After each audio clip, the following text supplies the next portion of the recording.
Alors, bonjour, bonsoir les amis. Bienvenue dans cette vidéo où nous allons ensemble faire des crêpes avec ce moule de 120 bâtons. Donc, avec ce moule,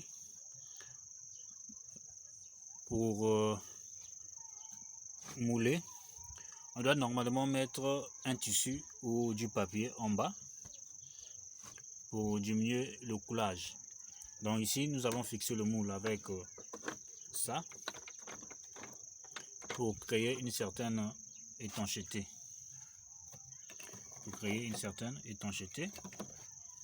On a fixé avec ça. Pour créer une certaine étanchéité, on fixe le moule avec ça. Malgré qu'on fixe avec ça, il arrive toujours que une petite partie de la pâte sorte par le bas ou par les côtés du moule. Donc, ce qui va faire que avant de mouler avec ce moule, on attend que la pâte, notre poudre de gypse qu'on va mélanger avec de l'eau, commence à devenir, que la pâte commence à devenir visqueuse avant de mouler. On peut aussi mettre, comme je l'ai dit, du papier ou du tissu en bas. Ou alors on va attendre que la pâte qu'on va faire commence à durcir légèrement. Donc, avant de commencer la lubrification, nous allons d'abord mélanger notre poudre de gypse avec de l'eau.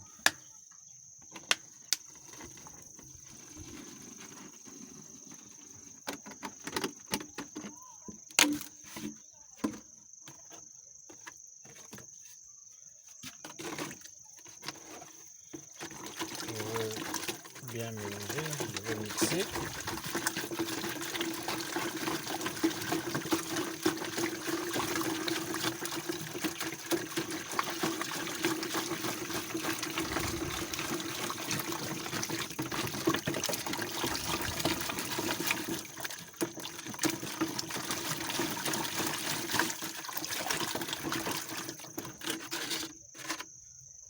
Alors là, comme je l'ai dit, on ne va pas tout de suite mouler. On va attendre environ 3 minutes que la pâte devienne légèrement visqueuse et puis on va mouler. Donc avant de mouler, quand on va voir que la pâte est assez visqueuse, c'est là que moi je vais venir pour lubrifier mon moule. Vous allez voir, concernant ce moule, les gens vont vous dire qu'il faut lubrifier, il faut ouvrir le moule pour le lubrifier. Alors que ça n'admet aucun sens. Si le moule est fermé, on peut bien lubrifier le moule. Il suffit de bien lubrifier tous les trous et il n'y aura aucun problème. Donc ça ne sert à rien que le moule soit ouvert. Le moule peut être placé comme ça, déjà fermé, et nous allons lubrifier. Mais c'est comme je l'ai dit, on va patienter que la pâte commence légèrement à durcir. Donc c'est-à-dire à devenir un peu moins liquide, plus visqueuse. Et puis nous allons mouler. Nous allons lubrifier pour mouler. Si c'était un moule vert, un moule semi-automatique, on allait mouler tout de suite. Comme ce n'est pas un moule semi-automatique, on va attendre que la pâte commence légèrement à devenir visqueuse. Et puis on va lubrifier pour mouler.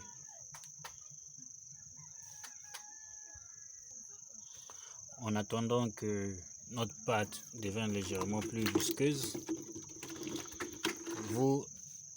si vous êtes à Pointe-Noire et que vous avez besoin d'œufs de pintade, nous en avons pour vous. Vous pouvez nous contacter si vous avez besoin d'œufs de pintade. Si vous voulez aussi manger de la viande fraîche de pintade, vous pouvez nous contacter. Si vous êtes à Pointe-Noire, bien sûr. Si vous voulez aussi commencer un petit élevage de pintade, nous avons des couples de pintade qu'on peut mettre à votre disposition. Vous pouvez nous contacter aussi. En attendant, nous sommes en train de surveiller la pâte. Si ça durcit, si ça devient très visqueux, ça ne pourra pas bien descendre dans les trous. Et ça va nous donner beaucoup de crêpes avec des décalages, avec des trous. Pour éviter ça, il faut que la pâte soit assez liquide, mais pas trop. Si c'est trop liquide, ça va sortir par le bas. Si c'est trop visqueux, si ça devient solide, ça va pas bien. Si c'est trop lourd, ça va pas bien descendre dans les trous du moule. Il faut que ça soit au milieu.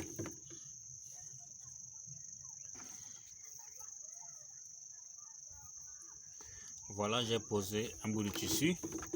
Vous allez voir que la pâte commence à devenir un peu plus visqueuse.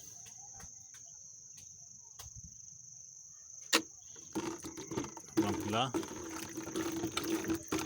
je peux commencer maintenant. Je peux commencer, mais ça va couler un peu en bas. Donc on préfère que ça coule légèrement en bas, que ça devienne trop lourde. Donc je vais lubrifier mon moule. Je vais lubrifier mon moule. Je vais lubrifier mon moule.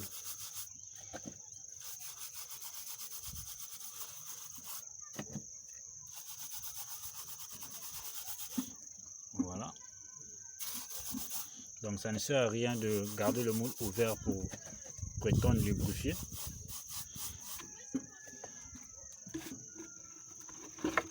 Là, je vais rapidement mouler parce que la pâte commence à durcir. Vous voyez que c'est pas ça descend dans les trous. Ça s'arrête pas en haut seulement. Bien sûr qu'il y a une partie qui s'arrête en haut, mais ça descend parce que c'est pas trop visqueux, c'est pas trop dur et c'est pas aussi trop liquide. Donc nous sommes là au milieu. Si ça devient trop dur, ça va pas bien descendre. Ça va créer des décalages dans les traits. Si c'est trop liquide, ça va beaucoup couler en bas. Là même, ça a failli dépasser légèrement. Donc ici, j'ai moulé à peu près 700 grammes de gypse. J'ai moulé à peu près 700 grammes pour remplir tout le moule. Donc un peu plus qu'un demi-kilo. J'ai fait 700 grammes. Ici, ça va donner des moitiés, des traits qui seront coupés, qui seront pas des bâtons qui ne seront pas entiers.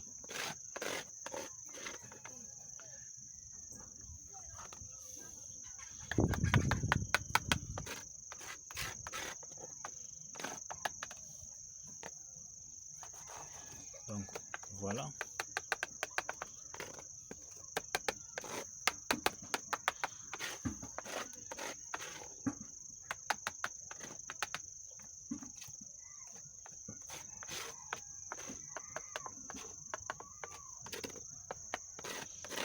Il reste à peine 3 trous. On n'a pas pu remplir.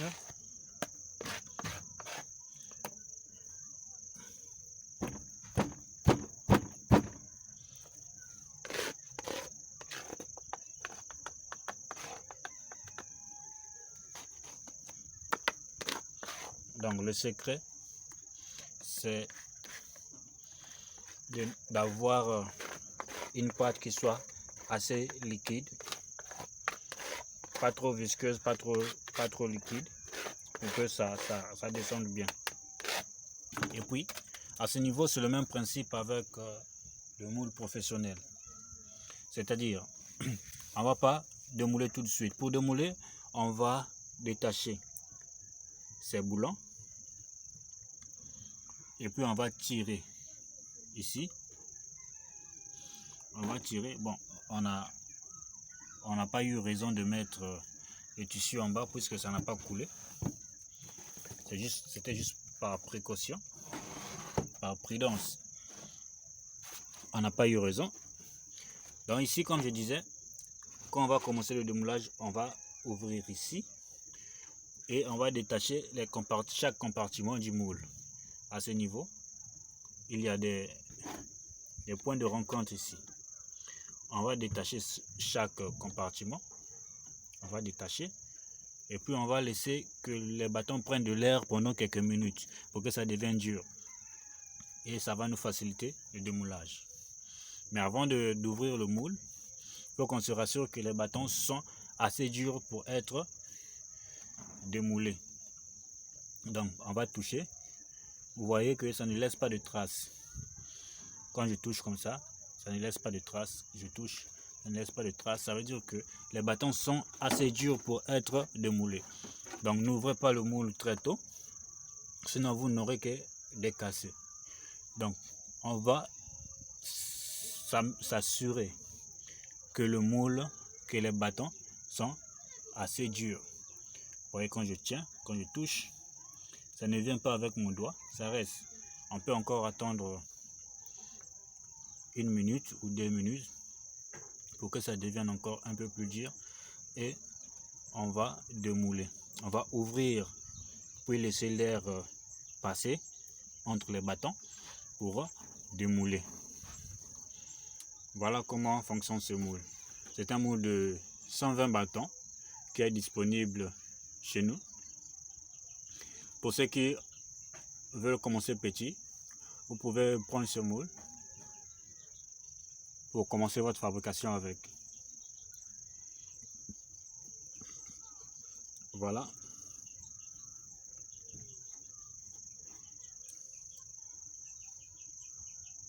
Vous voyez, c'est dur.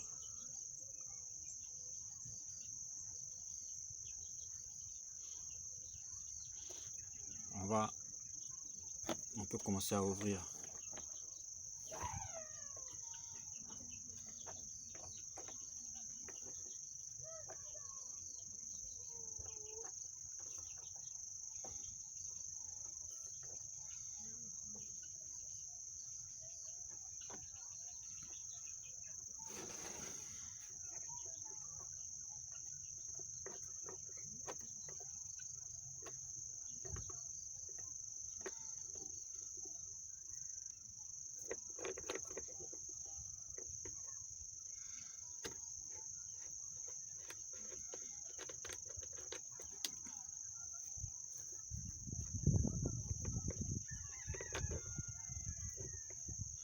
Ça tourne dans le vide, il faut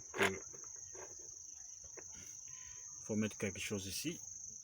Il va empêcher cette vis de tourner dans le vide.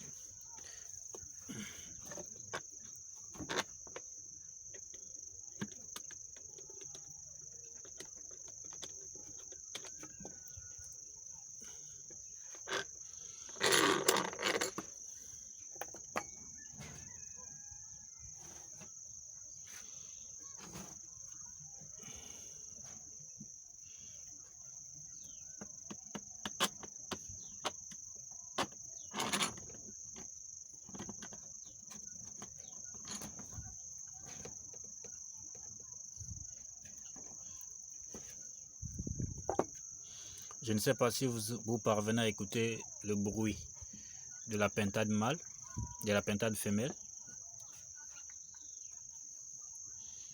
Donc comme je vous ai dit, nous avons les coupes de pintade que nous pouvons mettre à votre disposition.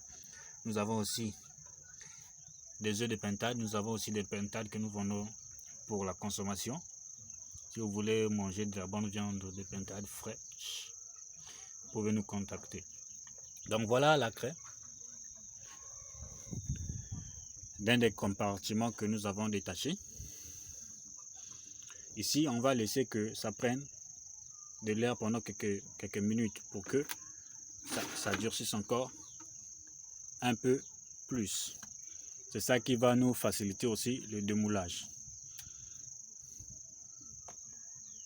Vous voyez?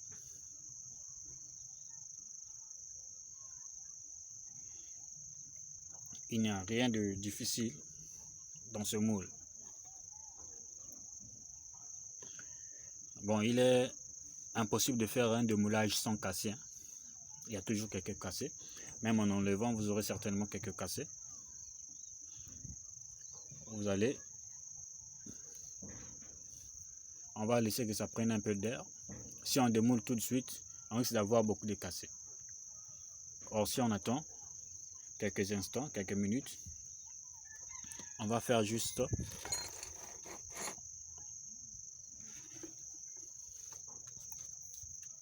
peu de cassés. Donc pour démouler, quand ça va prendre de l'air, ça va durcir. Et pour démouler, on va prendre par la grosse tête. Quand c'est bien sec, on peut même prendre par la petite tête ici. Par là. On peut pousser comme ça, ça va sortir. Mais je préfère prendre par la grosse tête. Donc ici, si je fais maintenant, ça risque de se casser. Mais je peux le faire à titre d'exemple. Vous allez prendre par la grosse tête. Vous voyez, ça s'est cassé parce que c'est pas bien sec. Alors vous allez prendre par la grosse tête comme ça. Ça s'est pas cassé. Vous allez prendre par la grosse tête.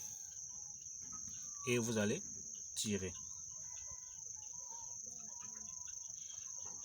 Mes mains sont un peu sales. Vous allez prendre par la grosse tête comme ça. Et puis, vous allez faire un mouvement en tirant comme ça. Comme ça. Mais quand c'est bien sec, il arrive que quand vous ouvrez cette paroi, ce compartiment, que en un seul mouvement, vous pouvez tout enlever. Donc, il arrive que quand vous ouvrez en un seul mouvement, que vous enlevez le tout. N'oubliez pas, j'ai dit que quand c'est bien sec. Donc, on va encore enlever ce bâton là. Vous voyez?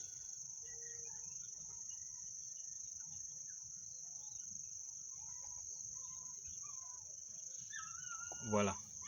Donc, on va attendre, on va détacher tous les compartiments et puis on va mettre au soleil. On va laisser le vent passer pour que ça durcisse encore les bâtons un peu plus et puis on va détacher. Pour détacher les compartiments, c'est pas difficile. Vous pouvez mettre votre doigt. Pour détacher les compartiments, c'est pas difficile. Si c'est un peu dur, vous mettez votre doigt au croisement et puis vous tirez. Parce que là, je n'ai qu'une seule main. Vous allez mettre votre doigt au croisement ici et puis vous allez tirer, ça va se détacher.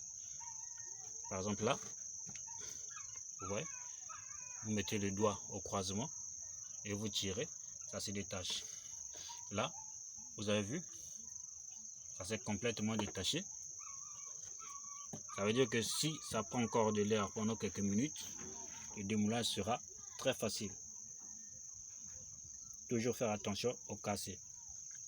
Je vais détacher l'autre compartiment. Avec une seule main, c'est pas très évident. Vous voyez, on n'a pas de cassé. On va attendre que ça prenne de l'air et puis on va les détacher. On peut les détacher tout de suite, mais ça sera plus pratique d'attendre encore un peu plus. Donc voilà, voici le moule qui est à notre disposition pour vous.